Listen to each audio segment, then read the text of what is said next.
दोस्तों, हमारे चैनल रंगी दुनिया में आप सभी का मैं एक बार फिर एक नई वीडियो के साथ बहुत बहुत स्वागत करती हूँ। आज मैं फिर से लेकर आ गई हूँ आप लोगों के लिए एक और नई इन्फॉर्मेशन। आप सभी को अहोई अष्टमी की बहुत बहुत शुभकामनाएं। अहोई अष्टमी का व्रत 24 अक्टूबर यानी कि कल गुरुवार को है। पूजा के समय व्रती को अहोई अष्टमी की व्रत कथा जरूर सुननी चाहिए। तो आइए जानते हैं इस व्रत की कथा क्या है। अहोई अष्टमी का व्रत 24 को है।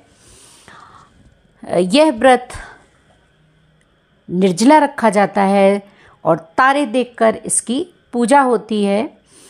तारों को अर्घ दिया जाता है। संतान प्राप्ति की चाह रखने वाली सुहागन युवतियां भी अहोई अष्टमी का व्रत रखती हैं। वैसे ये व्रत बच्चों के लिए होता है। इस दिन अहोई माता की पूजा विधि विधान से करनी है। अहोई अष्टमी की पूजा सूर्यास्त के बाद प्रदोष काल में या तारे निकलने के बाद होती है। पूजा के समय व्रती को अहोई अष्टमी की व्रत कथा जरूर सुननी चाहिए और पढ़नी चाहिए। इससे व्रत का संपूर्ण फल मिलता है और महत्व भी पता चलता है।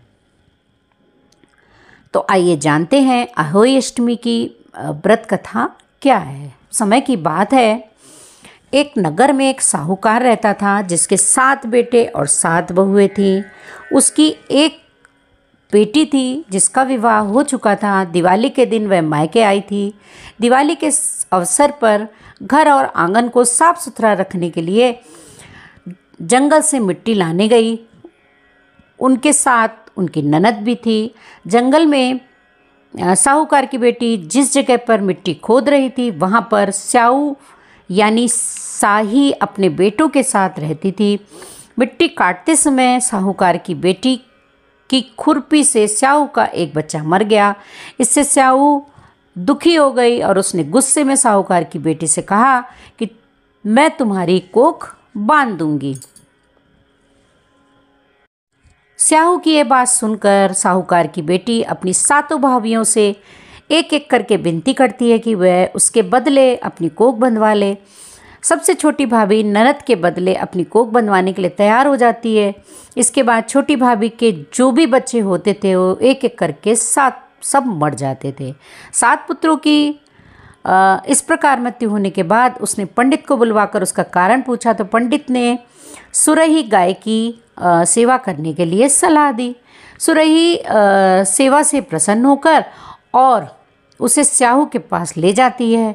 रास्ते में थक जाने पर दोनों आराम करने लगते हैं। अचानक साहूकार की बेटी बहू की नज़र एक ओर जाती है। वे देखती है कि एक सांप गरुड़ पंखनी के बच्चे को डसने जा रहा है और इसलिए वह सांप को मार देती है। इतने में गरुड़ पंखनी वहाँ आ जाती है और खून बिखरा हुआ देखकर उसे लगता है कि छोटी बहू ने उसके बच्चे को मार दिया है। इस पर वह छोटी बहू को चोंच मारना शुरू कर देती है। छोटी बहू इस पर कहती है कि उसने तो उसके बच्चों की जान बचाई है। गरुड़ पंखनी इस पर खुश हो जाती है और सुरही सहित उन्हें स्याहू के पास पहुंचा देती है। स्याहू छोटी बहू की सेवा में प्रसन्न होकर उसे 7 पुत्र और 7 बहुएं देने का आशीर्वाद देती है। स्याहू के आशीर्वाद से छोटी बहू का घर पुत्र बधुओं से हरा भरा हो जाता है।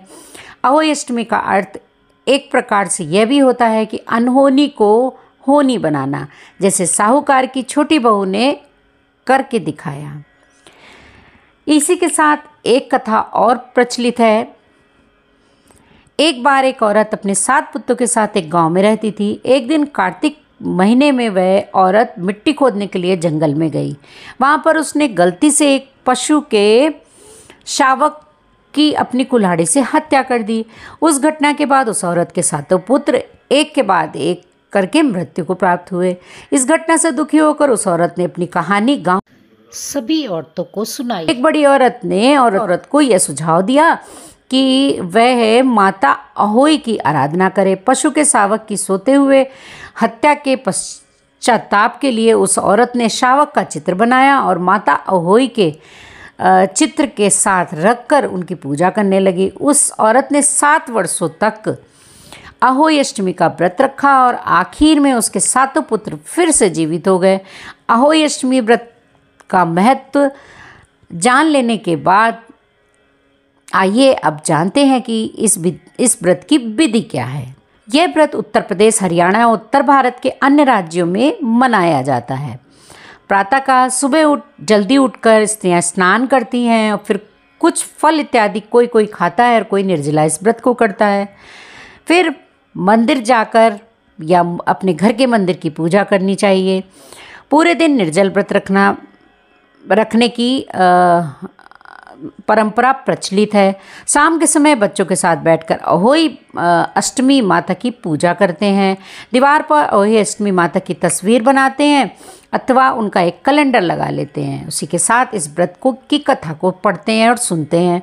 शाम को तारे निकलते ही उन्हें जल का अर्घ्य देकर व्रत खोला जाता है। आपने बहू के सातों बच्चे सुरक्षित कर दिए, वैसे ही आप सभी के बच्चों को सुरक्षित करना